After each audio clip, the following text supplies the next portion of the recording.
Welcome to the Burn Bootcamp podcast. I'm your host, Morgan Klein, co-founder and CEO, along with my husband and company visionary, Devin Klein. And together, with our amazing team, we are going to help you push past your limits, not just physically in our gyms, but right here, mentally, emotionally, and spiritually on the Burn Bootcamp podcast. Together, we will take on challenges and break through barriers to transform into the best possible version of ourselves. We are more than a gym. We are a community. Your community. Let's go, Burn Nation.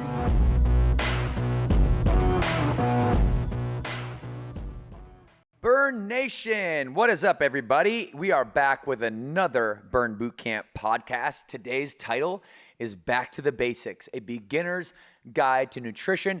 And as always, I got my amazing co-host and my buddy, our VP of Marketing, yours truly, Trisha Pena. How you doing, Trisha? What's up, guys? What's up, DK? Let's go, man. I'm so excited today. This is going to be so good. So, hey, we have a new theme here at the Burn Bootcamp podcast, and the theme is a theme. Instead of kind of going across different articles and kind of talking about current events and things like that, I think that's pretty fun. But I think what's more fun is talking directly to you and helping you with the things that you care about the most. And this is feedback that we've gotten from Burn Nation. And so thank you for your feedback. Please continue to give it. We have a brand new YouTube channel, and you can subscribe to the YouTube channel. It's made for the podcast. And so if you were on the Burn Bootcamp YouTube channel looking for the podcast, we got a new one. So we're going to link it into the show notes, and I need you to go there right now and make sure that you are subscribing and hitting the notification bell on YouTube. We all know what that is, so that you never miss an episode. We're going to launch them there. And if you're an Apple podcaster or a Spotifyer, you can also listen there. We're at video for every episode on YouTube and Spotify, and obviously Apple right now is just audio. So with that being said, I have one more housekeeping thing today. Because we're talking about back to basics, the beginner's guide to nutrition, I wanted to plug an episode that is coming up right after this. It's going to be episode 500. We are on episode 499 today. And episode 500 is going to be a really big deal because we are going to we're going to put our stake in the ground, and we are going to mark a new wave for Burn Nutrition, okay? Because Burn Bootcamp and fitness, obviously, is our bread and butter in what we do. And Trisha can attest to this, too. I'm going to kick it to you next. We got some beast mode people out there. I mean, we are a training program, mesocycles, periodization, human movement patterns, fundamental 24 exercises. We keep track of PRs. We're all about progression all the time. And Trisha, what is the one thing that's going to fuel the progression the most once we start lifting, once we start conditioning, once we see those initial results? What's it going to be, Trish? Protein in the food that you eat. It's food. It's nutrition, guys. It's protein. It's carbs. It's fats. We're going to keep it very simple, but also we're going to educate you today, okay? And, Trisha and I practice what we preach. We are in the gym every day. We're constantly working on our nutrition. I am constantly studying nutrition and how to get better and how to apply it to my own body. And we're going to tell some stories today about our nutrition and how we really enjoy about nutrition, what the pitfalls are, where we've lost ourselves before, because it is a just roller coaster journey. But it's something when you work on it over and over and you're consistently dedicated to it, you can become the person who falls in love with food. And that's the main tagline of our Burn Nutrition, is like fall in love with food. Because if you can psychologically, like the way you think about food, if you could start to fall in love with it and it isn't a burden, but it's something that's a blessing, then the game can change and fitness and nutrition become one, and really psychology becomes one. And you'll see that progression here on the Burn Bootcamp podcast of training, eating, and thinking, that we're going to be the intersection of all of those three kind of most important subjects when it comes to health and to fitness, okay? So this is us in the new theme, speaking right to you. And like I said, that metabolic flexibility episode, that's going to be number 500 on an Ask Devin Anything episode. We had a question from Jody, and Jody asked us if it's possible to build muscle and burn fat simultaneously. That's an advanced question. We're going to talk about metabolic flexibility in the next episode. But today, before we get there, we're going to start small. 5 small wins. So Trisha, I'm going to kick it to you. And, you've been intricate in helping Burn Bootcamp come up with the 5 small wins because we want to keep nutrition simple. So speak to me a little bit, speak to the people at home today that are listening and watching, what it really means. Like, what's the Burn Bootcamp nutrition philosophy? What are these small wins? And maybe then we can talk about just momentum and how to get started. We're going to go through each one of the small wins, and you can set us up for a fruitful conversation. Yeah, I think overall the Burn nutrition philosophy is really want to lean in with education, and we don't want to overcomplicate it for people. I mean, I am a working, busy mom, right? I don't want to get into necessarily the nitty gritty of the details, and that's not necessarily what we need to set up for success. What you need to know are the basics, and you need to. We talk about this a lot on the podcast, is setting up the foundational elements. And once you can understand and really dig into the foundational elements, then from there, it's when you can start to get a little bit more, how can I say, like scientific with how you're approaching your nutrition philosophy. But it's not until you truly understand the nutritional foundation, which is really what our nutrition philosophy is all about. And that's really what got me, if I'm going to be honest, like 9 years ago, committed or recommitted to my nutrition, because this philosophy simplifies it. It's not overcomplicated. So I don't know if that sets us up, or if you have anything to add to the nutrition philosophy, since it really comes from your brain. Yeah, I think we noticed that early on. Back in the Huntersville Burn Bootcamp days in the parking lot, I came up with this thing called focus meetings. Because at most gyms, you can kind of go in, and it was at least like my experience that you would go in to the gym, you'd sit down with a trainer, you'd have a consult, and they'd basically say like, if you don't do what I'm saying to do, this generic plan, and you don't pay me for it, then you're going to die early. And it's like, okay, wow, that's heavy.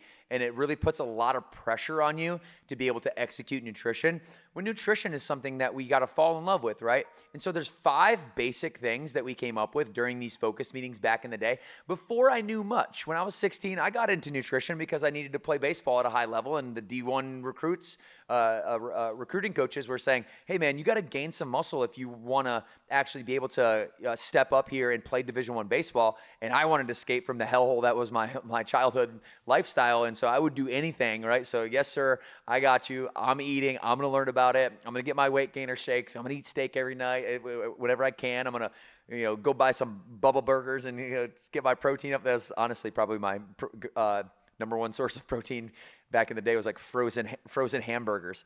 And so I sat down at 24, 25 years old, only really being able to articulate nutrition when it came to myself, which became pretty advanced through the Central Michigan Chippewa program onto the San Francisco Giants. The strength and conditioning coaches with the Giants are top-notch in the world, and these guys really leaned in to nutrition and taught me about artificial ingredients and the caloric effects of food, but also the hormonal effects of food. And you ladies out there especially are going to like to hear us talk about that. Because you're like, I'm eating food and like, what's happening? Like, I'm not moving. Well, there's a rhyme to that reason, because your calories and the hormonal effect of those calories are deeply intertwined. We're not going to necessarily go there today. That will be more in that metabolic flexibility Ask Devin Anything episode, if you want to mark that on your calendar. Chelsea, when's that episode come out, by the way? The Ask Devin Anything, metabolic flexibility. Just ping that in my ear and I'll give them the air date for it. But there's 5 small wins. Okay, 5 small wins. Number 1, protein. Okay, we want you to, at the very baseline, maintain 100 grams of protein daily. There's some clips from Lane Norton, Gabrielle Lyon, Dr. Lane Norton, Dr. Gabrielle Lyon, that we are going to listen to, and Trisha and I are going to really agree and disagree and point out and just take that conversation deeper. Number 2 is to remove added sugar, or at least reduce added sugar to an acceptable level. We're going to talk to Dr. Mark Hyman, Dr. Darian Sutton on that one. Number 3, increase hydration. Okay, Dr. Stacy Sims, Dr. Zach Bush are going to join us with some clips to talk about increasing your hydration. Control caloric intake, video clips by Dr. Andrew Huberman, and then control alcohol intake by Huberman, then control caloric intake. So you have protein, sugar, hydration, alcohol, calories. Okay, these are the 5 topics. And as Trisha and I go through these 5 small wins. We're going to give you specifics on what those 5 small wins look like, and then we're going to tell you stories anecdotally and how we've applied this to our life. Trish, does that sound good? Do you have anything to add to that before we get them going on this little journey today? No, but I think as you're listening to this and you've now heard the 5 small wins and you probably maybe have known them before, just think about questions that you have and don't hesitate to write them down, shoot them to us, because I know that this is important. And I also know, just as a consumer of media and information, it can be, again, overwhelming, and we hear all these things all the time about you shouldn't do, should do. So if you have just questions, please let us know. We will answer them straight, and we will try and simplify it, because as you guys know, it's all about the foundation, and it's kind of just, at the end of the day, just kind of boring, but it's the truth. So I am a fitness-specific nutritionist through the American Council on Exercise. I'm working with NASM right now to get my CNC, the certified nutrition coach. And, so I need those credentials because I want to take you guys deeper. But I just want you to know that this has been like a lifelong study for me, like I mentioned, since I was 16 years old. And one thing that I know doesn't work is when you just listen to some random person on the internet, some talking person that has great things to say, but they might not have a great delivery, and they might expect you to do something that they're saying, or they might put you in a position to fear the consequences if you don't do what they're saying. And I think that's fundamentally misdirected. So I want you guys to know that when we're talking today, I can't give you dietary advice for you. We're going to outline, generally speaking, what almost everyone is going to agree to. And these are things that, like, hey, 1 + 1 does equal 2. So they're, if quality calories in and quality calories out, and the caloric and hormonal effects of food are real and universally biologically applied. But you're also, like, the quantities and all the other little nuances that people try to get you to do it their way. I just want you to know, I do it my way. I'm never going to tell you to do it my way. You shouldn't do it my way. You shouldn't listen to my way and do anything that I say, because that's for me. And that's what, that is what my body needs. And I've got, now 20 years of history of practicing nutrition, and I've got advanced strategies, right? And Trisha, like she said, dialed herself in like 9 years ago, and she's on a specific journey. Your body reacts differently to different things. We all have the same chemicals, but we all have a different ingredient list and quantities of those ingredients. And it just really depends on where you're at. So if you really want nutrition advice personally, I do not recommend that you listen to anybody on the internet. Maybe use it as an opportunity to provoke curiosity in you and to do research, because an educated member is a retained member. When I educate you and help you come to your own conclusions, I'm a mentor. When I tell you what to do, I'm not doing a service to you by bypassing the knowledge curve, the learning curve that you need in order to really be able to apply this stuff to your life. Does that make sense? So please don't listen to the advice of anybody out there that when they pretend like it's specific to you. And if you do want specific personalized help, I am glad to help you, and I will answer you. Trisha's glad to help you. You guys, our Instagram handle is, mine is devin.klein, and Trish Pena on Instagram. Yeah. Yeah. So just DM us, and we're so happy to help you. Trisha is also, you have a NASM, correct? Yes. Yeah. So Trisha is also a NASM CPT as well as me. And that is the organization that we believe represents the most well-rounded approach that Burn Bootcamp takes. And, most of our trainers have an NASM. And so I know she's our VP of marketing, but we are a health and fitness company here to make you confident and happy. And she is leading the charge in that. So with that disclaimer being said, all right, now we can have a conversation in which you don't believe that I'm telling you to do anything specifically. I want you to consider, I want you to be curious. I want you to start the process of becoming educated with your nutrition. So Trish, we're going to talk about 100 grams of daily protein as a foundation. We're going to start off with 100 grams of protein.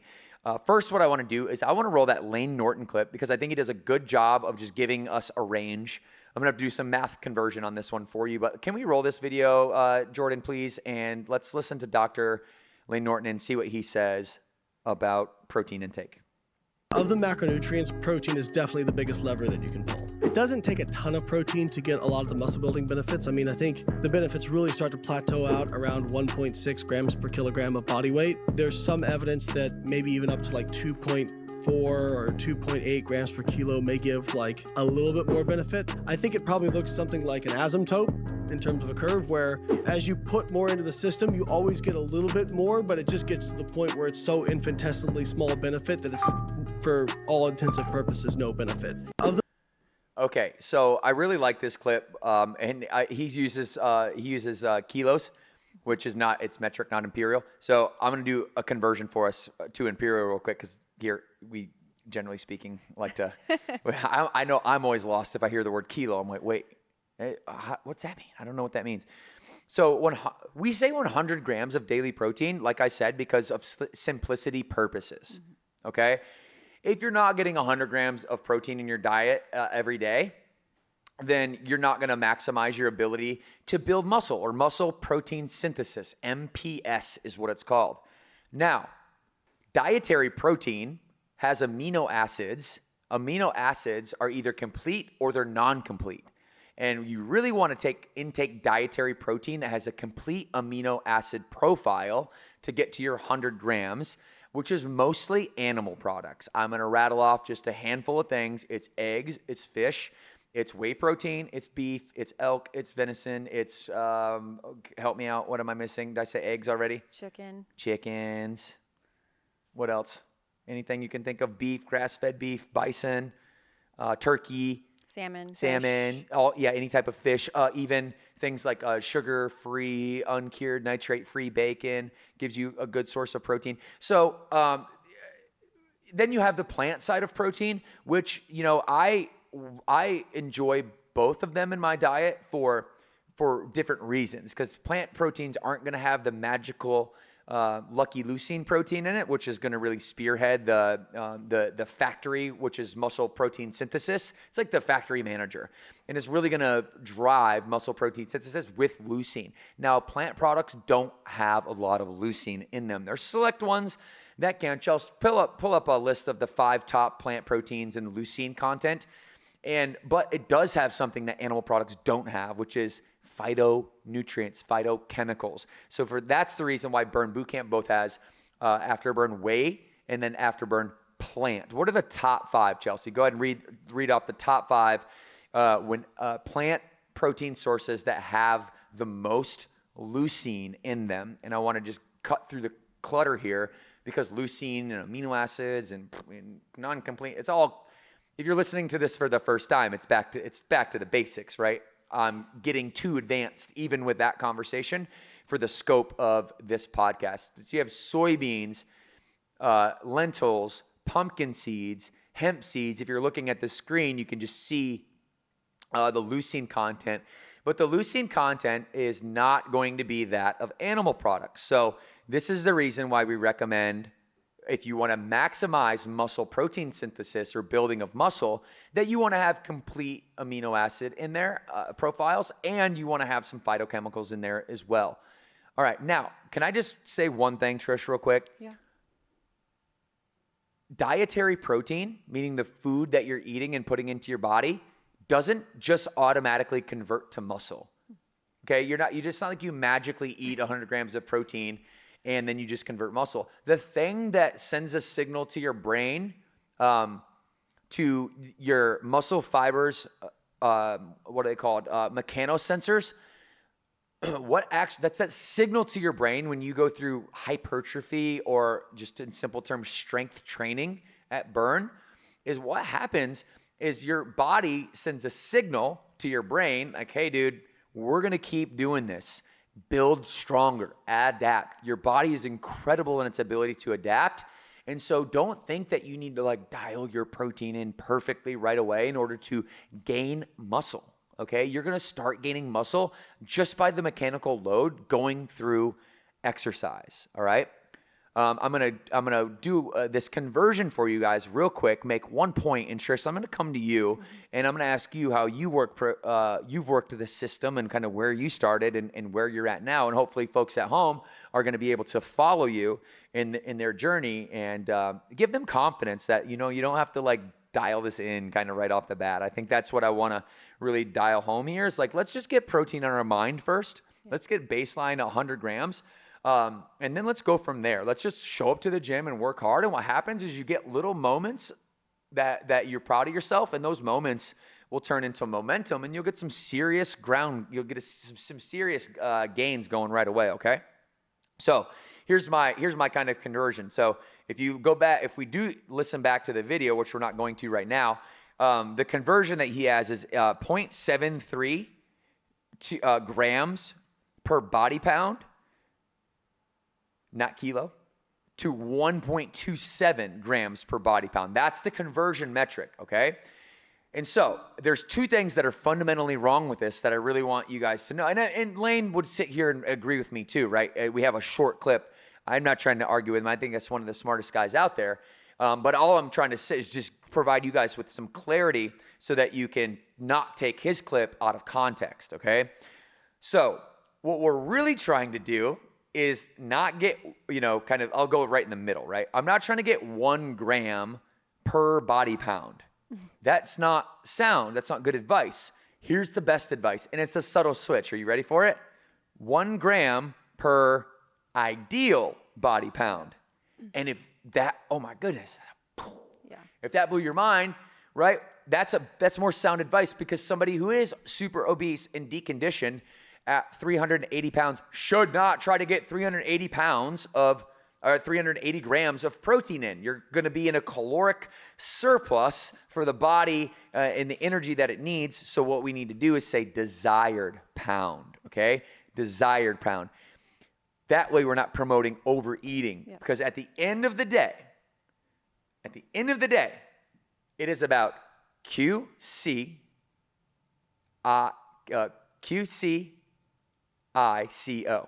QCICO. Do you know what that stands for? No. Quality calories in, calories out. There we go. Okay, we're going to talk about this in a little bit, how kind of like not all, we're going to talk about this in the next segment when we talk about sugar, about how all food is not created equal. We're going to get into the hormonal benefits and how that crosses over to calories, and how you cannot have one conversation without the other. So hang tight for that. So when food goes and it stores in as glycogen in the muscle and the liver, so your food that you eat, your carbohydrates, that's sugar.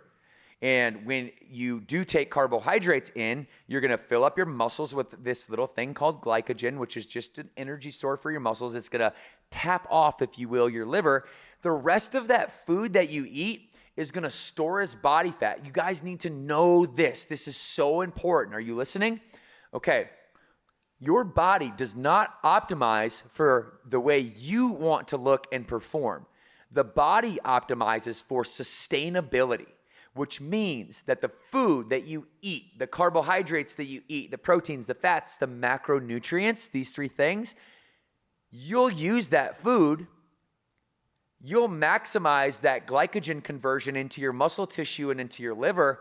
Guess where it goes once all of those rooms, those individual cells, guess where it goes? That energy goes afterward. If there's too much, it goes to fat. And even if there's just the right amount, the body optimizes for sustainability. So actually the food that you eat that you don't use stores on your body. Your body fat is stored calories. That's incredible to know. It's incredible to know, because that means then we can use body fat for energy. Okay, this is going to be episode 500, just giving you a little precursor to metabolic flexibility. So back to the basics. Here's the basics. 1 gram of protein, dietary protein, per desired body pound. Okay, I just want you to keep protein on your mind. Whenever I'm out in the world, here's my plan. And it's the same plan that Trisha has, so I'm going to let her explain it. Trisha, take me down your journey, okay? Take me through your journey of the most simple version of Trish 9 years ago, how you thought about food, and maybe walk me through your progression of where you're at now and what you and I both know that I was going to say before I didn't want to steal your thunder. I want you to talk about how we think about going out into the world and seeking out protein. Hunters of protein. That's right.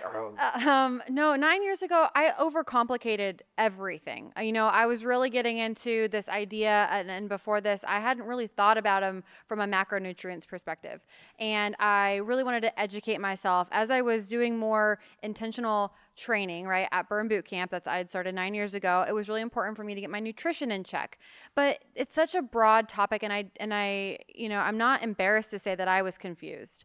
I think I was listening to a lot of people, and to Devin's point earlier, I was listening to the words that came out of their mouth, and then I was acting on them.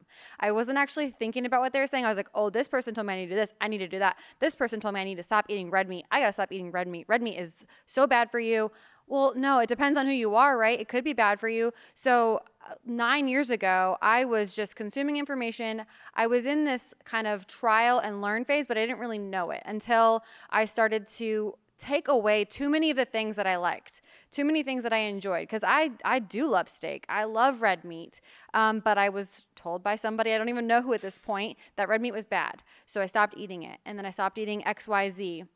So now fast forward 9 years later, what I hope, if you're listening to this and you're just like me 9 years ago and you're starting your journey, that's okay. We're never too late to start. I'm always learning. I'm always evolving. I'm always still testing and learning. What do I like? What don't I like? But I hope that you can not reduce what you love. I think the most important part about all of this is not taking away everything that you like. It's really being intentional about what you're eating and also tracking what is in those foods. And for this specifically, we're talking about protein. I still will track my protein intake. Protein is the most important macronutrient, and I think we'll hit on this. It obviously, especially from a performance perspective, you need that to see the results because you have to fuel your body properly, especially if you're in the gym tearing down those muscles to build them back up.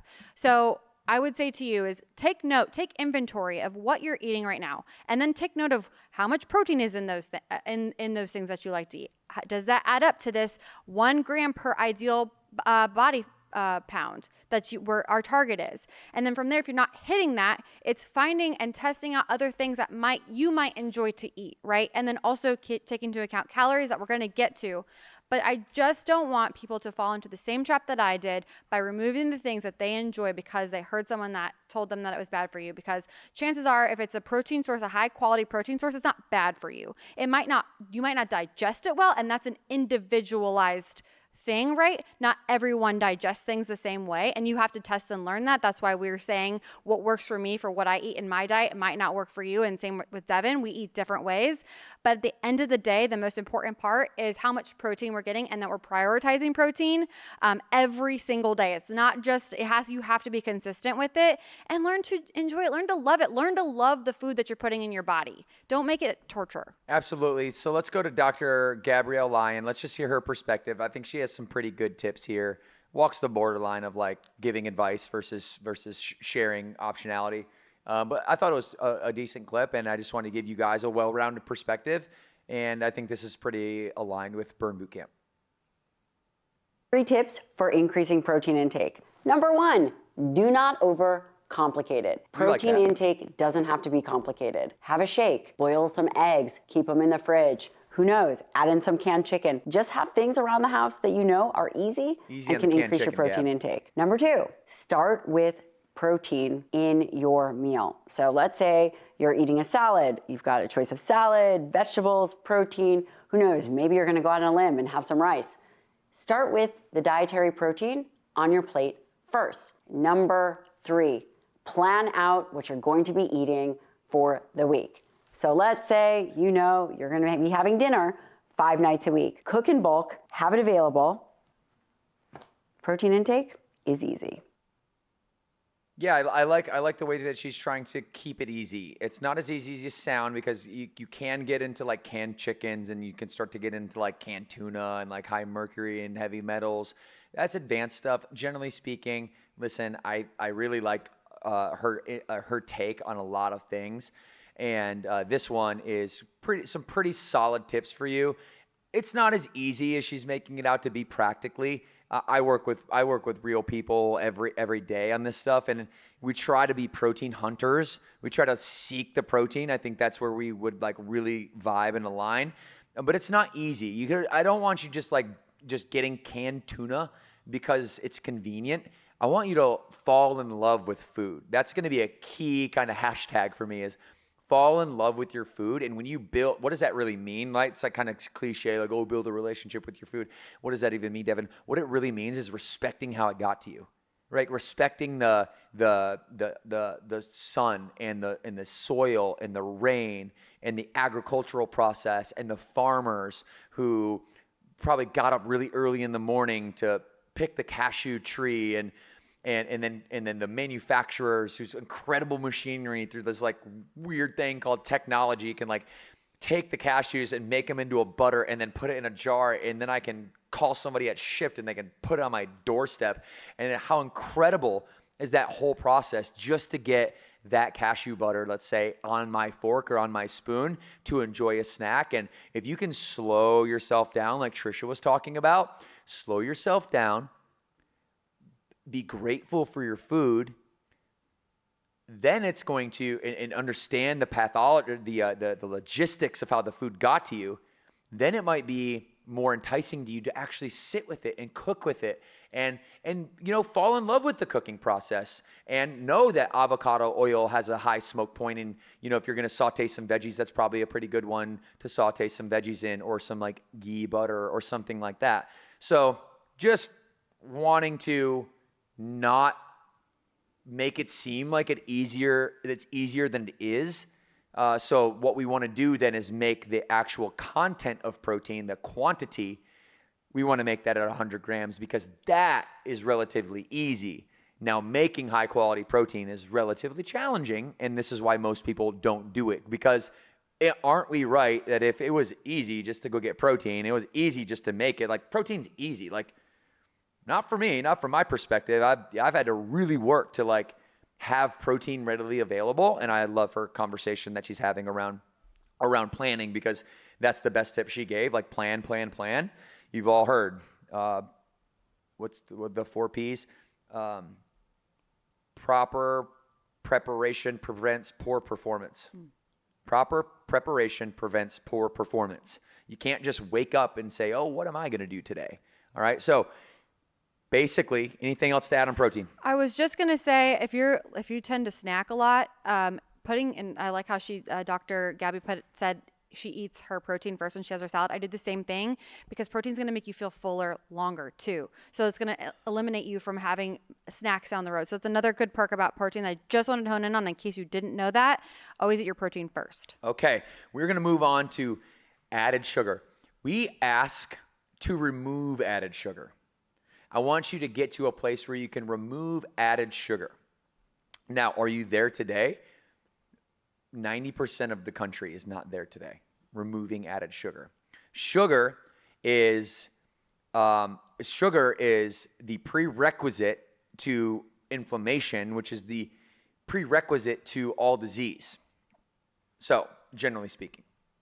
So let's talk about sugar.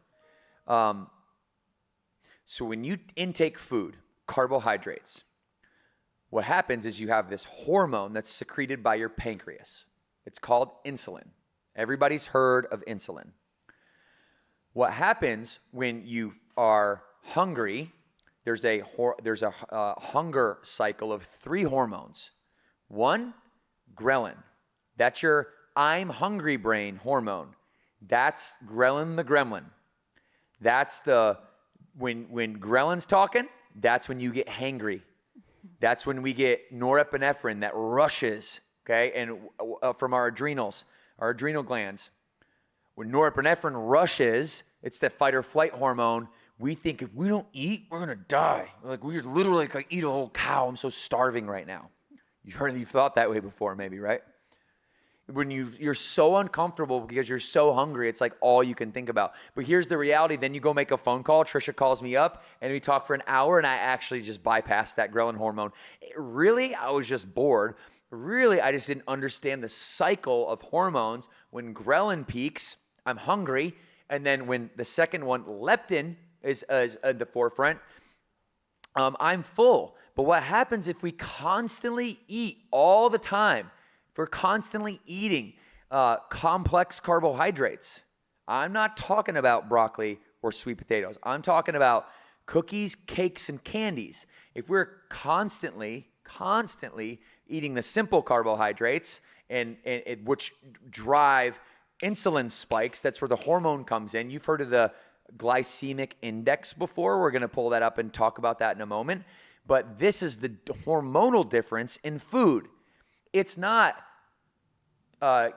CICO, calories in, calories out. Broccoli is not created the same as sweet potatoes, right? Even instant oatmeal isn't the same as steel-cut oatmeal.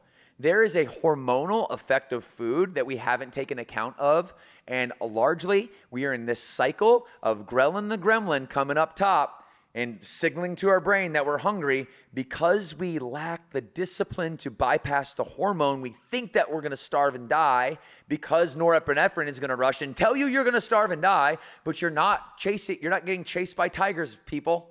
You're not going to die. You're going to be fine. You're on your couch at home. You're going to be good, I promise. If you have excess body fat on you, that body fat is stored calories. You eat calories. We already explained this. Your body optimizes for sustainability. Even great food is going to be peeled off and stored for energy for later. And we actually never allow leptin to talk, which to tell me I'm full. And we just suppress leptin. Poor little leptin. Probably feels like a little loser in your body because all we do is depress him. He never gets the chance, or she never gets the chance to say, buddy, you're full. Like, why are you eating? Right? And then CCK is the satiety hormone that sits in your gut. It kind of tells you, it kind of helps out with that as well.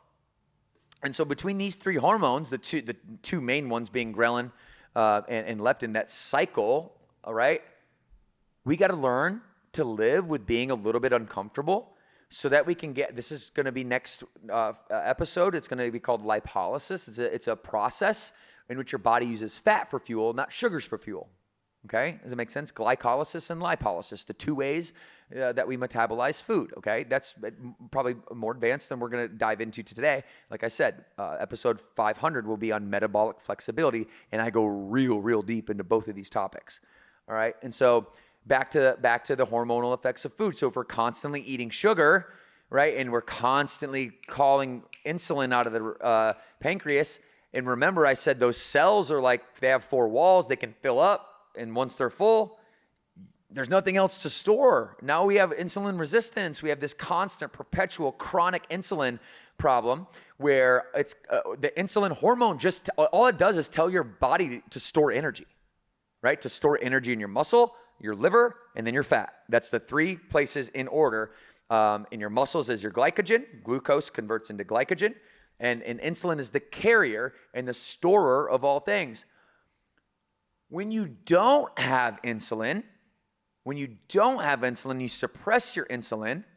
Now what starts to happen is you begin, the long and short of it is you begin to more intimately be involved with that hunger hormone cycle, right? And if you can learn to bypass that hangry attitude, don't worry.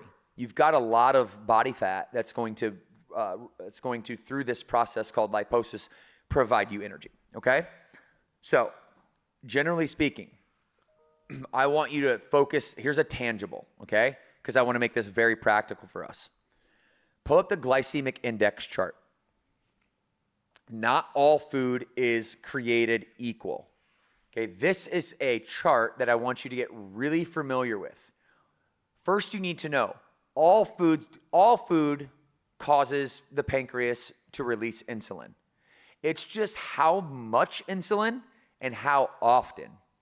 So if you can look at the low GI, 55 or below, the medium GI, 56 to 69, or high GI, 70, then what you're going to understand is you now know how to control your hormones with your food selection. So here's where quality calories in, calories out is a the starting ground, not just simply calories in, calories out. Does that make sense, Trish? Yes. Okay, it's QCICO, not CICO. Now we're treating individual foods with the glycemic index and the relationship to that hormone called insulin.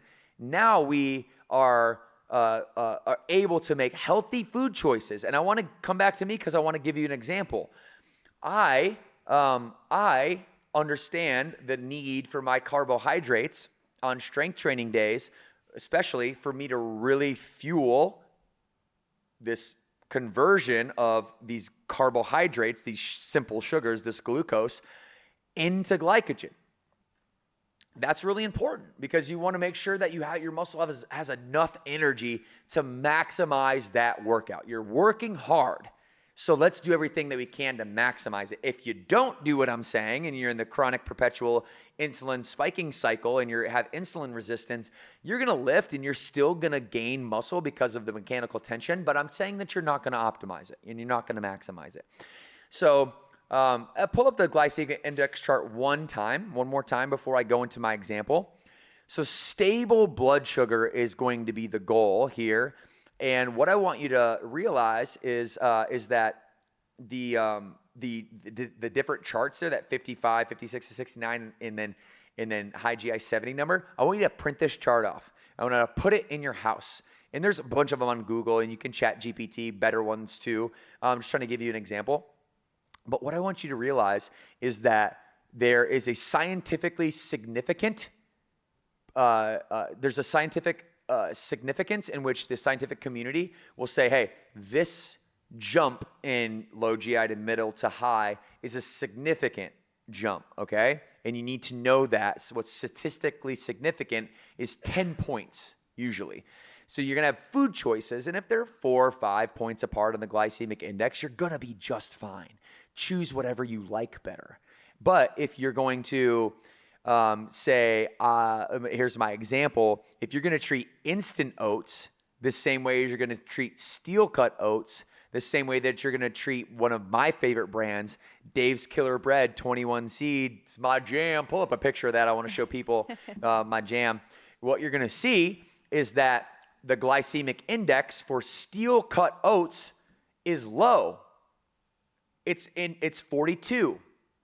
Steel cut oats are at 42. That's in that low range. That means it's going to have an insulin spike, but it's not going to be insulin taxing. Okay? Then you move to instant oats. Look at this. 83 at the high end for some brands. That's a high GI. Instant oats are not good for you. So don't go to the store. Don't go to Harris Teeter. We were here in North Carolina. So Teeter's our jam. Publix is more organized jam too. We don't buy instant oats because we are informed on the glycemic index, okay? There's much more to the conversation, but this is the beginner's guide to nutrition, and I want that glycemic index chart with you. Pull up Dave's 21 whole grains. This is my go-to, okay? Dave's Killer Bread is 53, which is low to moderate. And remember, I said statistically significant, all right, is about 10. So it's statistically significant to go from 53 to 42. So steel cut oats are going to be much better for you, but it's still in the low to moderate. And guys, I just like it way better. I love having one piece of toast that I put into the toaster and spreading out 100% almonds, Crazy Richard's almond butter on it. It's my jam. And I'd much rather do that than eat steel cut oats that are bland. I hate them. I cannot stand the texture of steel cut oats. Even though it's the best thing statistically for me, I also need to consider myself.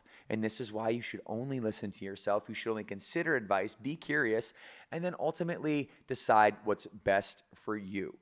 Okay? So you'll see me with some Dave's Killer Bread at a 53, just being metabolically happy and flexible because the goal is stable blood sugar. Okay, so let's talk about the difference really quickly, and then I'm going to come to you, Trish, of simple carbohydrates versus complex carbohydrates. Okay, you'll know what a simple because I used to get confused on this. I was like, wait, simple is good or bad? Wait, simple sounds good, but actually bad. Complex means like it's better than simple. It's the digestion rate, okay? How long does it take you to digest is a factor, and the GI is a factor. So a simple carbohydrate is going to have a high GI. You see that 70 plus, that 70 or over number? If you can look up the food choices on the glycemic index, now you're going to be making, first and foremost, the number one priority is quality calories in, calories out. If you are not in a deficit, you will not lose weight. You will not lose body fat. You will not become more metabolically healthy. You just won't, okay? But most people stop there, and they don't say, and then the hormonal effects of the food are going to help optimize and maximize your health. So a simple carbohydrate's bad. Simple's bad means it burns really quick. It's very simple to break down. A complex carbohydrate tends to have more fiber, and it's going to be 55 or below on the glycemic index chart. So that, my friends, is the basic reason why I ask to work over time to reduce added or eliminate added sugar. I'm not suggesting all sugar is created equal, as you now know, because of this glycemic index. There's different forms of sugar. There's table sugar. There's dextrose sugar. There's fructose sugar. There's sucrose sugar. There's sucralose. There's fake sugars. There's aspartame K, aspartame potassium, all these different artificial sugars that people and scientists change like one carbon molecule so they can put it on the back of the ingredient label to trick you so you don't know what the hell's going on. So cut through all the clutter with the glycemic index. Eat foods that are in low to moderate and stay away from foods that are in high GI. And I promise you, if you just listen and go study the glycemic index and use ChatGPT or Google, you're really going to find a set of foods. I can't tell you what they're going to be, but you're going to find a set of foods, if you're looking hard enough, that are going to be low GI. And then we're going to work with you at Burn to dial in your total daily energy expenditure so that you can have about a 250 calorie deficit, which will help you lose maybe a quarter pound of unwanted body fat every single week, because it takes about 3,500 calories to lose a pound of body fat. So that's some rough math for you guys, and just an overall snapshot on sugar. Trisha. Yeah, no, I think take a look at that list, the glycemic index. And if I were you and I was just starting out, I would circle the things that I really like, and then I would meal prep. And then I would go to my meal prep and I would make sure I'm prioritizing, I'm writing down how much protein in my meal prep, because planning, in order to be successful, you have to plan. Because I don't know about you, Devin, but there are weeks when I don't meal prep and I am off my game. My protein is not on point. I'm always a protein hunter, but is it the best protein that I know I actually crave and I want? No. So plan.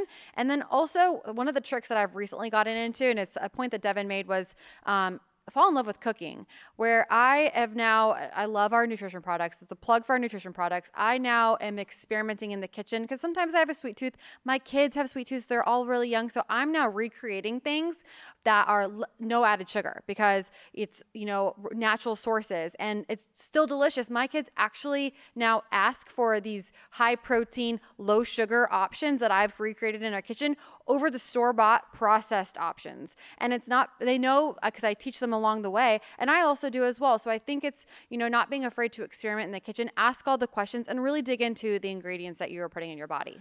And I just want you to know, like this, you're not alone if you're feeling distraught or stressed out about this is a journey that you're going to go on for your nutrition. It's cliche to say journey, but it really is that, and it really is trial and error, and it really does start with just understanding quality calories in, quality calories out, the hormonal effects of your food, and the glycemic index of those foods is the most simple way. So at the end of the day, if you want to get to where you're going, you just need to control the calories, all right, which we'll talk about here at the end, and then you need to control the insulin secretion from the pancreas, and you're going to do that most easily following the glycemic index, because here's what I know. This country is the most obese, overweight, deconditioned country in the world, and here's been our nutrition philosophy for how long, Trisha? 100 years. Never skip a meal. Keep the fire burning. Have 3 snacks a day and 3 meals a day. Guys, that singular notion right there, that societal conditioning, kind of that universal mindset. How many of you actually at some point in your life was like, that's a good idea? And you did that for so long because you had the CNC or the what's it called? The CDC telling you what to do. You had big marketing companies that are jamming this stuff down your throat. The food pyramid. Yeah, the food pyramid, right? Like that's such an obvious example of like, that's the exact opposite way to eat. The food pyramid is exactly the antithesis of what the anti of what I'm talking about right now. So yeah, so we need to stop the never skip a meal.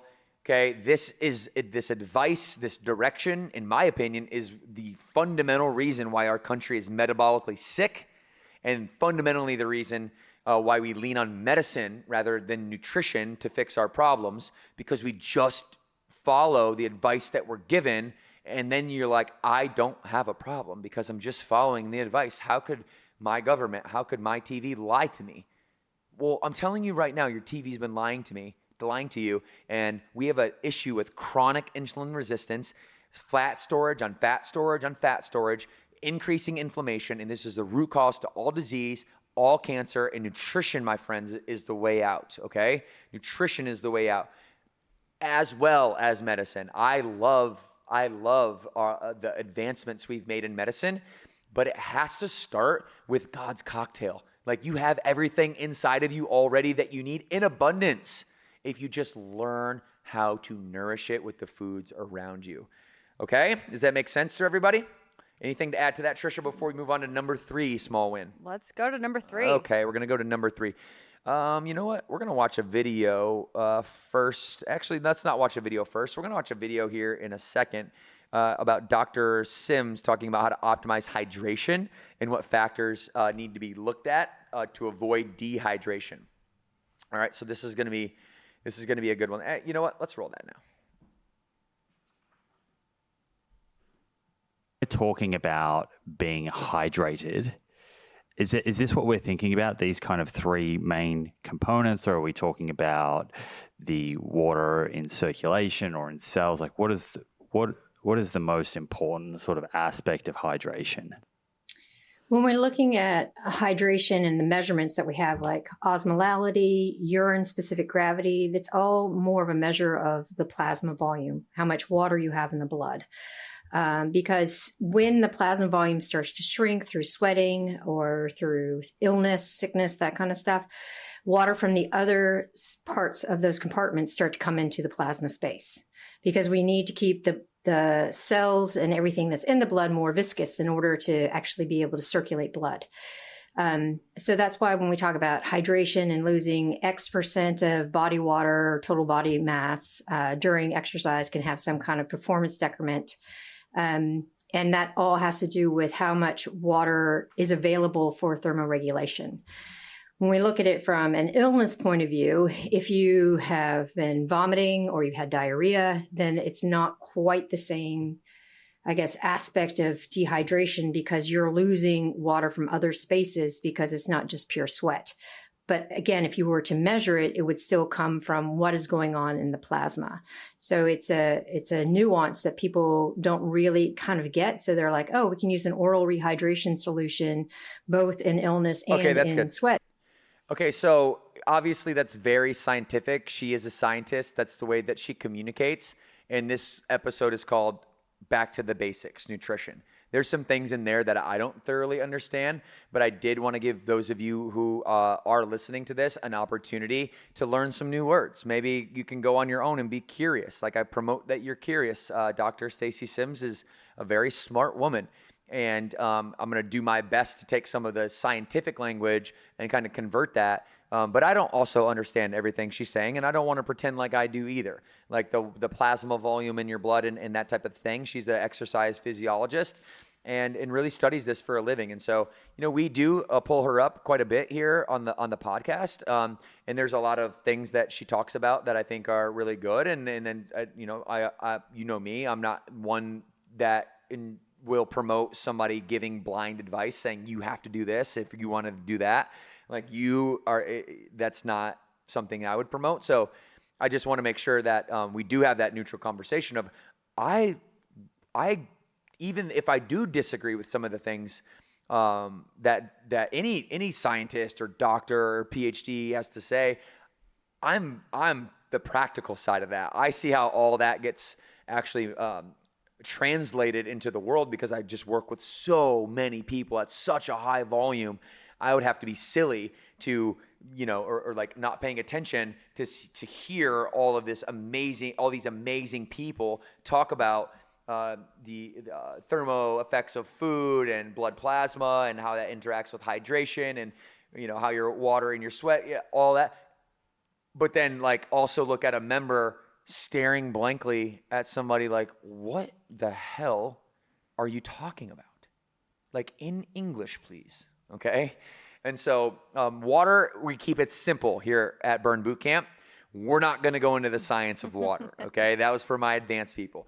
What we are going to do is say, if you got it, we call it 100 G's and 100 Z's. Trisha, explain to us what 100 G's, we've already talked about that one, and 100 Z's mean.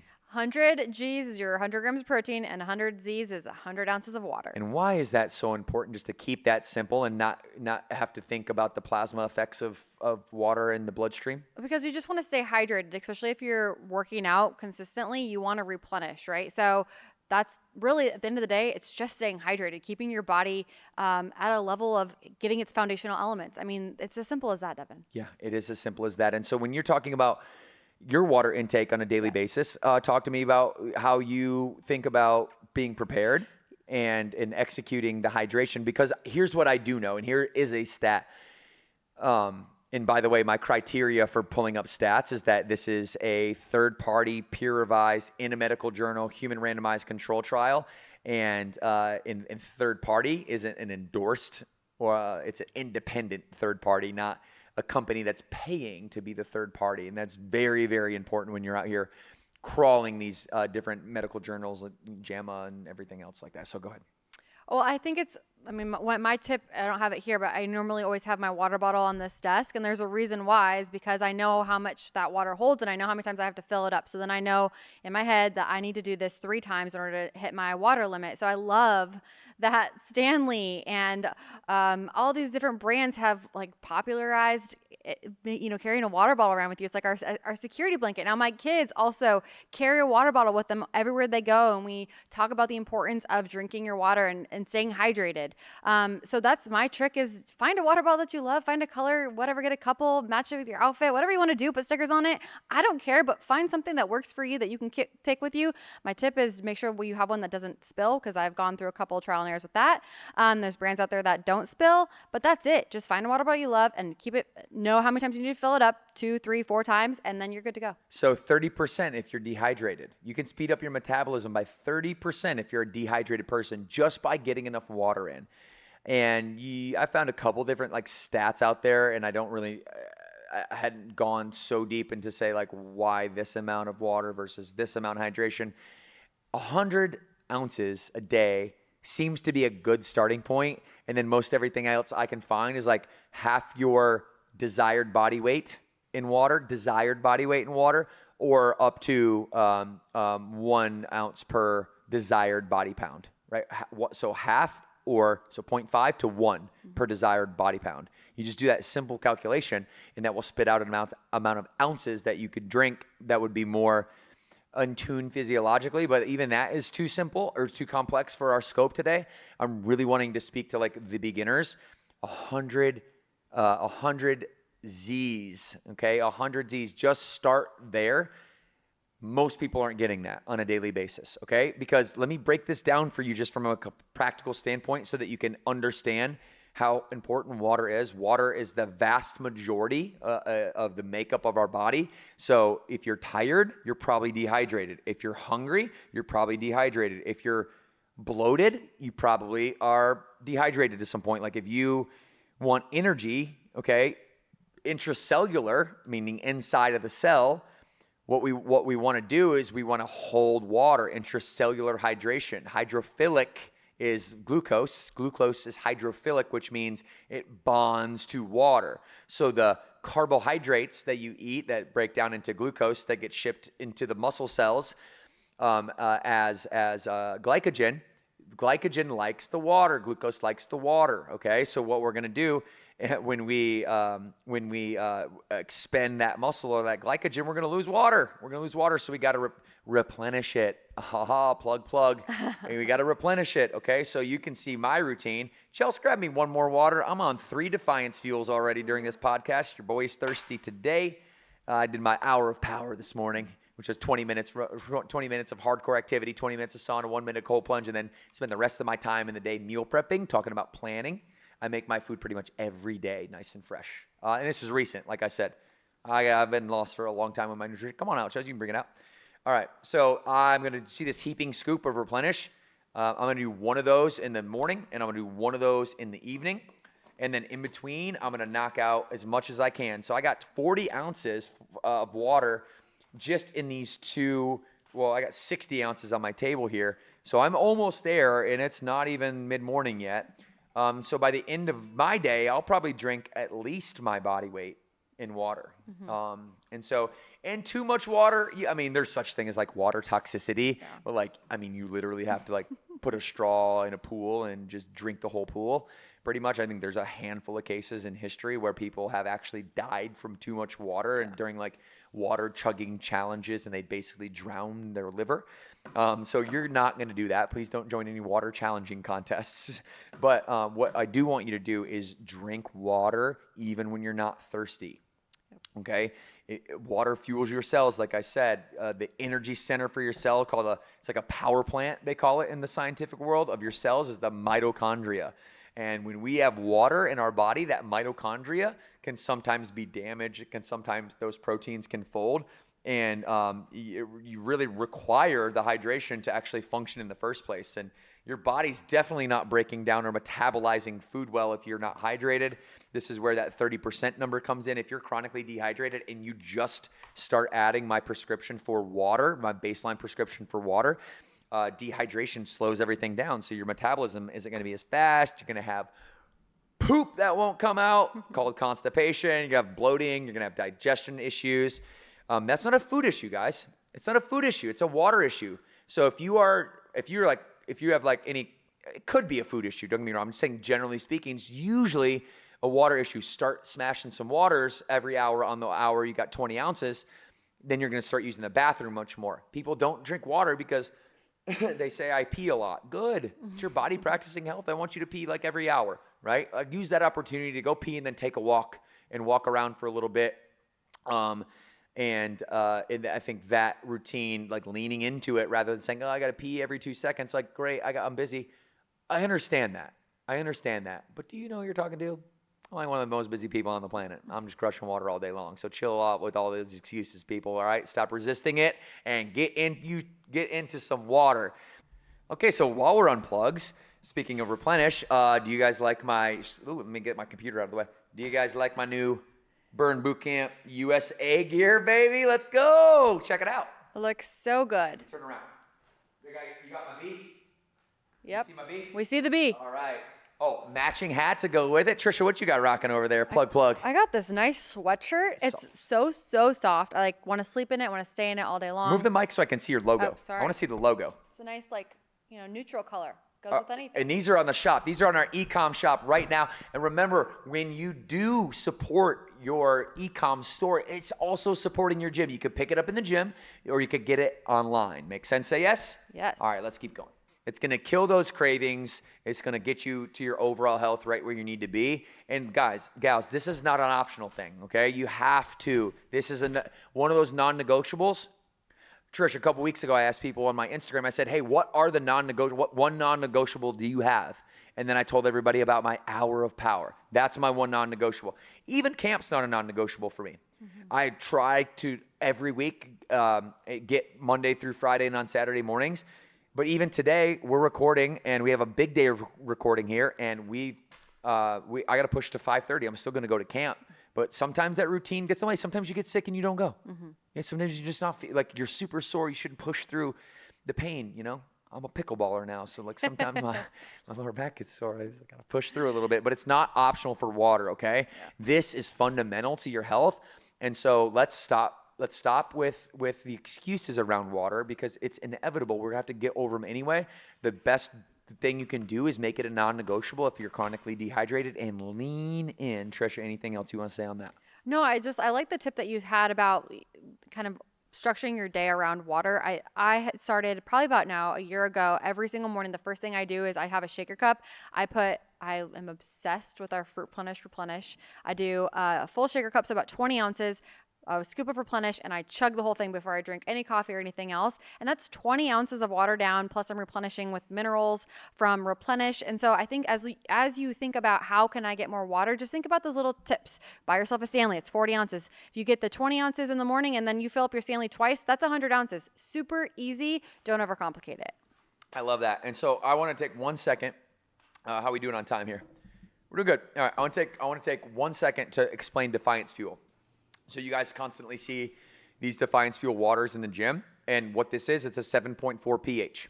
All right. What I want you to do is run from anything that's over 7.4, because there's the pH scale. On one side is alkalinity. On the other side is acidity. And if you're too acid, you die. And if you're too alkaline, you die. Okay. So there's no virtue in having a 9+ pH. That's just marketing, people. Okay. The reason that I partnered with Defiance Fuel, and I am just full disclosure, I'm a part owner in the company. That's because I believe in it so much, and that's why Burn Boot Camp has Defiance Fuel in all of their gyms. This water was created for professional athletes, and at Burn Boot Camp, we are athletes. We train, guys. I was one. Y'all train harder than professional athletes. Most professional athletes just ride on their talent, and they're not training that hard. The greats obviously do, but collectively, we are athletes. This is structured water.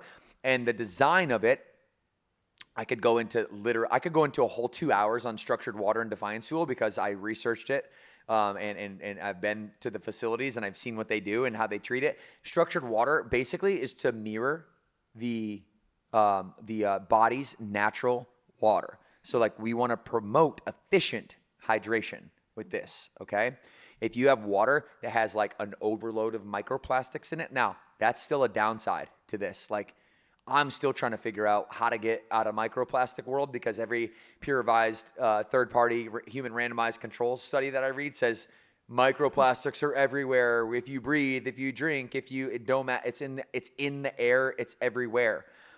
So that's the one downside to the Defiance Fuel deal is I don't think anybody's figured out how to eliminate microplastics from our diet, but that's a thing, by the way, and it's getting more serious in terms of the study and efficacy behind it.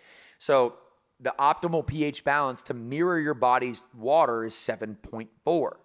Okay, so that's really important. So you're going to maximize nutrient absorption, and you're going to maximize hydration. It has electrolyte and a mineral blend, and it's also ultra purified. There's a very meticulous purification process. It involves shocking the water. It's like with electricity. And Defiance Fuel is the premier brand that fuels the horses that race in the Kentucky Derby. They sell horse fuel, it's called.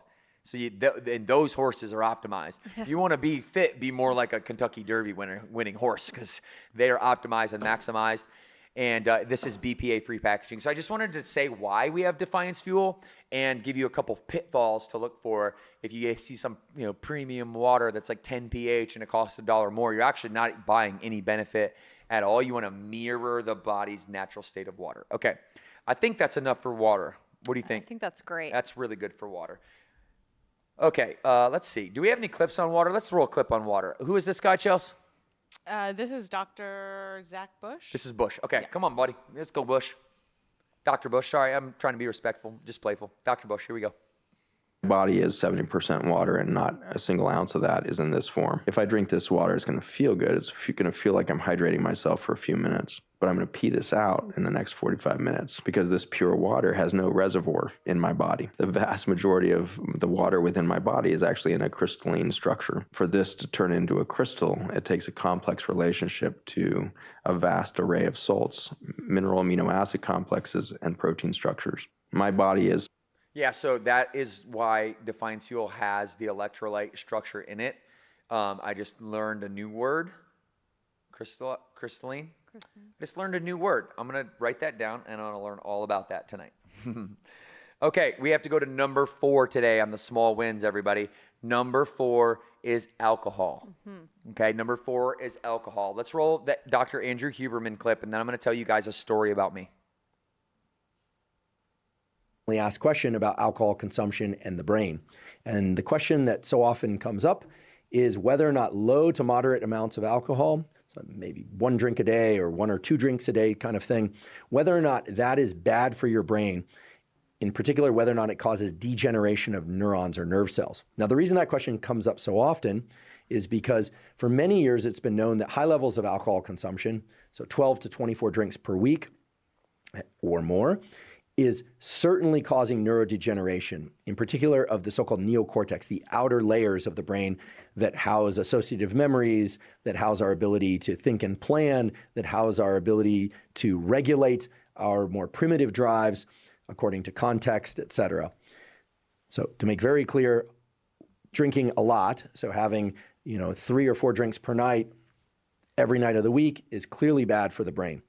A recent study, however, finally addressed the question of whether or not low to moderate amounts of alcohol consumption can cause brain degeneration.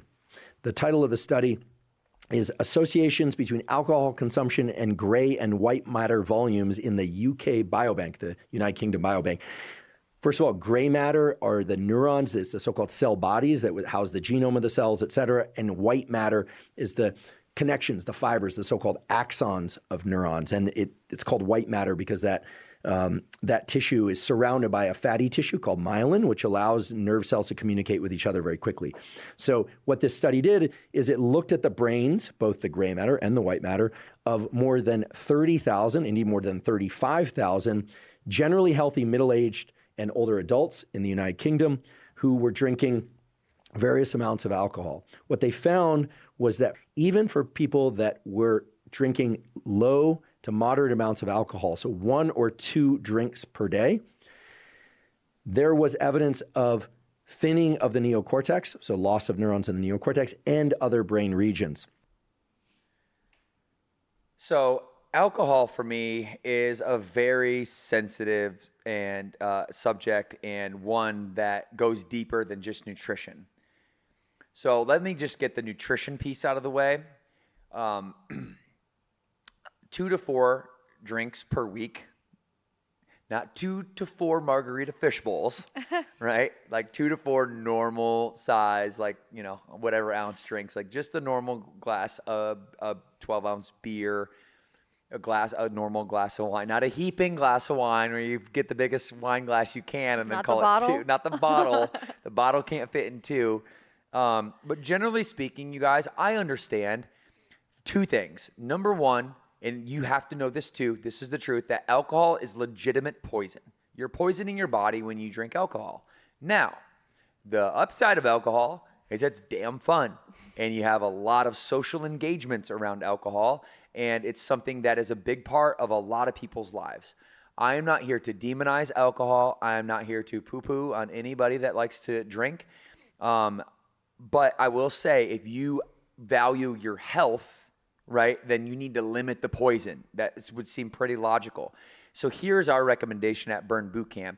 If you are really wanting to turn your life around and you felt enough pain in your life of not being healthy and you want to continue to drink alcohol, but you also want to maximize or at least nearly maximize your health, it is okay to have 2 to 4 drinks a week, but I would highly recommend that you have those in one day, like in one sitting. If you have if you have 1 glass every single night, like if you're the person that comes home, cracks a couple beers because you had a stressful day, or you have a half a bottle of wine or even 1 glass of wine, all of these effects that Huberman and that we're going to hear about next from Dr. Mike Israetel, you are going to be affected with your sleep, with your recovery, with your metabolism, with your mindset. Dr. Huberman is a neuroscientist, and he just articulated very, very well that the thinning of the neurons in the neocortex is just one drink a night. And so it is not healthy to have a drink 3, 4, 5, 6 times a week, even if it's just one. And it's relatively healthy to have 2 to 4 on one day. And if you really want to maximize that, then maybe don't eat food along with it, because what happens is alcohol just consumes the liver, and that liver doesn't like the alcohol. So the first thing it's going to do is burn that alcohol and use all the resources it can to burn. And you might, this might be a part of like the college freshman 15 for guys and gals when they binge on alcohol and then go late night and eat some pita pit, right? And your body's consumed with alcohol. Your liver is taxed already. It's working overdrive. There's not enough resources to metabolize your food. And, I think there's probably a deeper kind of science level to get here, but generally speaking, like, you're going to store the majority of those calories as body fat because you don't have any energy, metabolic energy or bandwidth to break it down.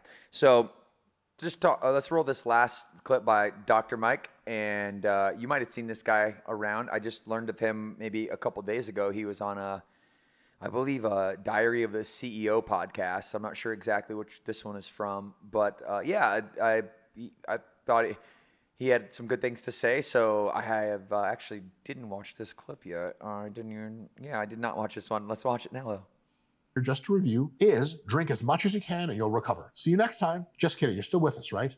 Thank God. Alcohol is a poison. You guys know that. Okay. It actively poisons you.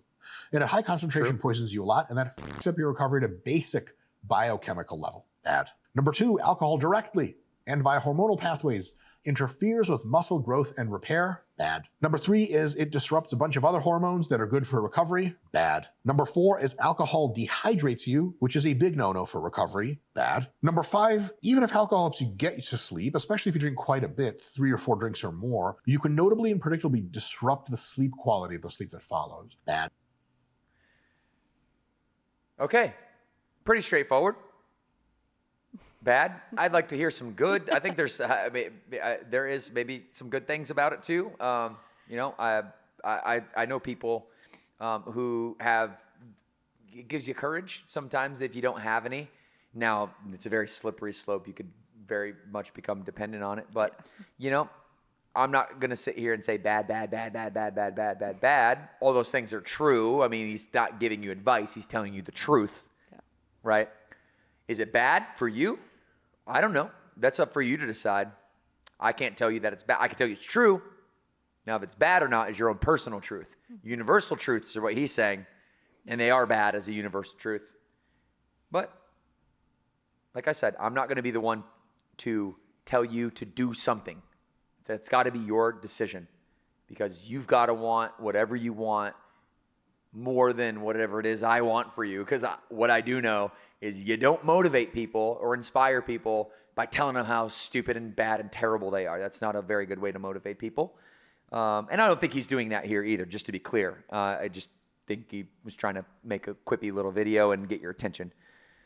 Trisha, we're going to move on to the very last one. We're going to get you guys out of here, okay? It's control caloric intake is the last of the 5 small wins, all right? And we're going to talk about calorie awareness. We're going to talk about understanding your food. We've already discussed quality calories in, calories out, and the glycemic index, and how to easily judge what a quality calorie is based on the insulin response on that glycemic index chart. That's the base simple way. There's more to it than that. We'll go there later. But now we want to worry about total daily energy expenditure, or TDEE. Can you guys pull up TDEE for me? Go to TDEE, just in Google, and then just type calculator. Yep, perfect. And then just click on it, bring that calculator right up here. Okay, TDEE calculator, total daily energy expenditure. The best way to do this probably nowadays is ChatGPT anyway. There's some calculators but all you're basically doing is saying, hey, here's my height, here's my weight, here's my biological statistics.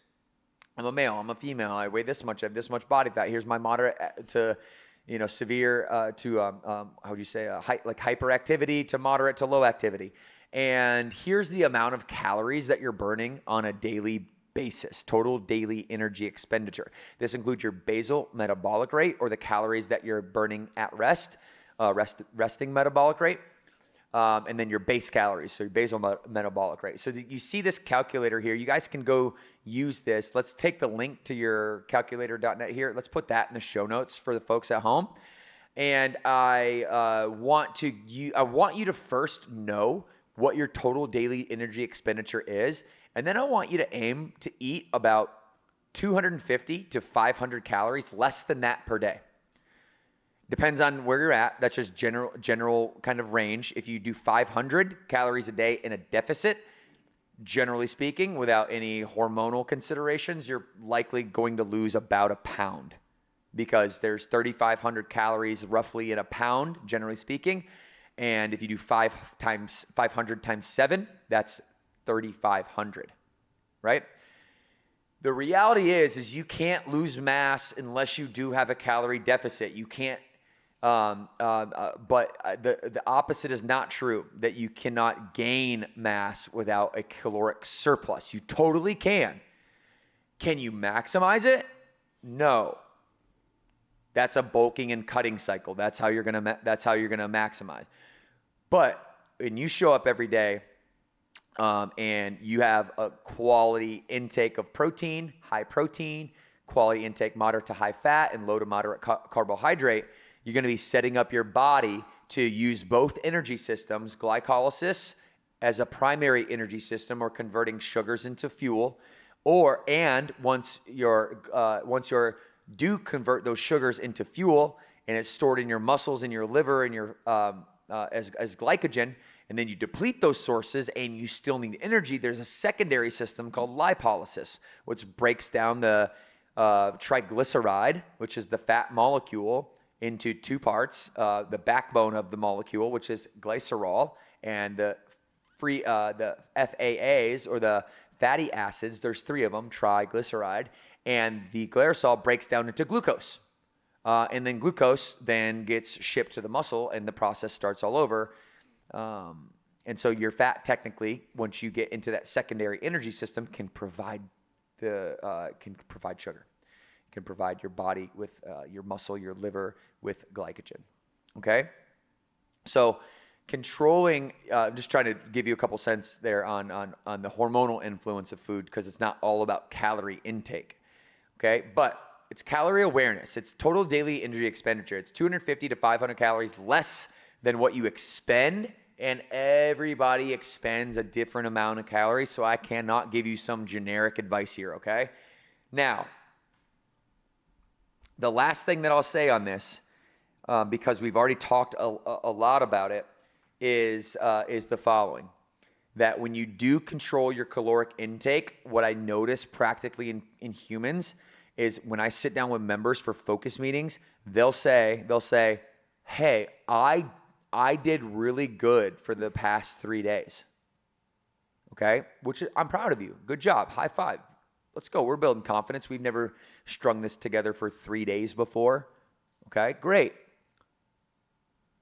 But day 5, what'd you do on day 5? Because we can't look at it by a day by day by day by day basis.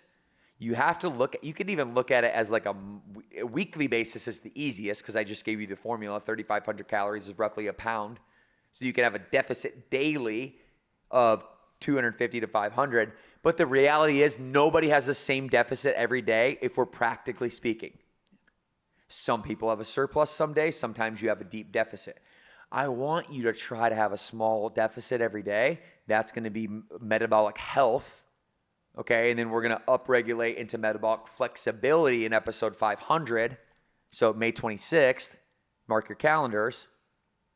And what's going to end up happening here is you will condition your body. You're going to condition your body by controlling your quality calories in, calories out, right? To be just below that total daily energy expenditure. And then we highly recommend that you have dinner at whatever time that you have dinner. Do not eat after dinner. Do not snack. Midnight snacks are literally driving cancer, driving inflammation, because we never give our body a break from insulin. We create insulin resistance. And then we suppress leptin, and leptin can never tell you that you're full, so you're constantly hungry. And then you never get to lipolysis or burning fat for fuel because you're constantly in glycolysis. You never get to that secondary energy system. And you stack calories from food on your body as fat, and you literally have pounds on pounds of energy reserve. But we never stop the cycle of eating. So controlling the caloric intake doesn't necessarily always just mean the total daily energy expenditure. Remember, because it's calories and hormones. It's the behavior of allowing your body to breathe, letting your body reset overnight. If you can not eat from like 8 p.m. to 8 a.m. the next day, that's a 12-hour intermittent fast, and you're sleeping most of the time. That's the best thing you can do to control the hormonal effects of food. And also calorically the thermo effects of food. So that's basically it for calorie intake. And this, again, is an experiment. The last thing that I'll say is I'll finish my thought on the day over day versus week over week. You have to look at it as a week-long issue, okay, generally speaking, a week long. Don't just do good for 3 days, get proud of yourself, and then create some momentum, and then go out and eat a 3,000 calorie surplus. Not usually people aren't trying to. They don't even know it. They go out to dinner on Friday night, bottle of wine, bread basket with like oil, like, you know, whatever nasty kind of mixture of oil is like that, like Bonefish Grill or whatever.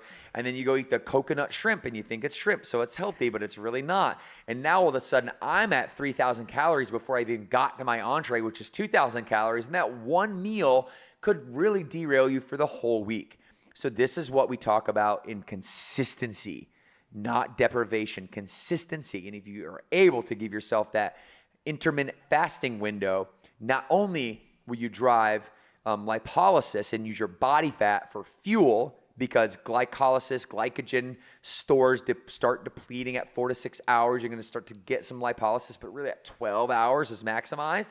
You push to 14 hours, you're going to really start creating effects of autophagy. We'll talk about that later. Stem cell regeneration, we'll talk about that later. Mitophagy, we'll talk about that later. In 2016, there was a doctor who won the Nobel Peace Prize, I have to look at his name, Dr. Yoshinori Osumi, a cell biologist from Japan, who won the Nobel Peace Prize for autophagy and the effects of autophagy and mitophagy, which is the body breaking down folded damaged proteins that are prerequisite to cancer, breaking them down and using them as energy to fuel positive metabolic processes. So that's the 5 small wins. Mm-hmm. Anything to add on calories before we get these guys and gals back on their day? I think since this is 101, and if you are this concept of, tracking calories is new to you, I highly, highly, highly recommend. It is somewhat annoying at first. Track your food intake, because you might think but let me tell you, those portions are very sneaky with how many calories you're actually intaking, and that can help you set you up for success. You won't have to do it forever. You'll just get a baseline of understanding how many calories you're consuming on a regular basis to set you up for success down the road. So that would be my one tip. Just don't be scared to track your food. Okay. I'm going to give one tip on that too, because we used to say, download the Lose It app, download MyFitnessPal. There's way easier ways to do that now. Chelsea, what I'm going to do real quick is I'm going to send you a picture, and I want you to put this picture into ChatGPT, okay? And I want what ChatGPT now is doing, and this is something we're really looking at for our new app. We have a section of our app that's going to come out in the next I'm not going to say how long, because my CEO and my wife and Trisha might kill me if I overpromise and underdeliver. But in the future, we're going to have a deep level of burn trainer kind of AI stuff that's built in. And right now, if you actually just load up an image, if you load up an image into ChatGPT, what you're going to, and if you ask it to say, hey, give me the macros and the calories of this food, go. Now, and then press upload on ChatGPT, it's going to be very, very close. So you can see this meal here if you guys want to pull up what it's saying right now real time. This is what I'm doing every day pretty much, because I like to track my food because it's so easy now. It used to be you'd have to input it, select your food, select your ounces, select your quantity. Now ChatGPT is just recognizing the food with AI, And it's basically saying, all right, this is about this many eggs, about this much salmon. What else do I have on there? Steak. So I got scrambled eggs. There was 4 on there, by the way. So it says 4 to 5. It was exactly 3 ounces of salmon. It was exactly 3 ounces of steak. So I didn't prompt you guys on this. And what it's doing is breaking down my calories and my macros, right? Macros are proteins, carbs, and fats. Those are macronutrients. Those three macronutrients create a calorie. And then you have micronutrients, which is your vitamins and your minerals and your heavy metals and the metals and things like that. So then you can see the total estimated is 650 to 780. So I'm pretty good. 60. I got 70 grams of protein. I'm low carb, high fat for this meal because it was one of my days in which I was I had a low carb day because I had conditioning that day, and so I wanted to get to that fat burning stage, that lipolysis, that second layer of energy system, so that way during my metabolic conditioning workout, I was able to use my fat as fuel and more effectively train. So this is just what I do right here. I'm just giving you a recommendation of what I'm doing with my life, and then I'll do this all day long. And then I actually have what's called a project on ChatGPT, and that's Devin's Nutrition Accountability, and you can actually teach the GPT how you want to eat, what your goals are, what food you like, what food you don't like. You can ask it to come up with some really good meals that I'll like. So you could actually build an AI. Maybe we should do a whole podcast on that.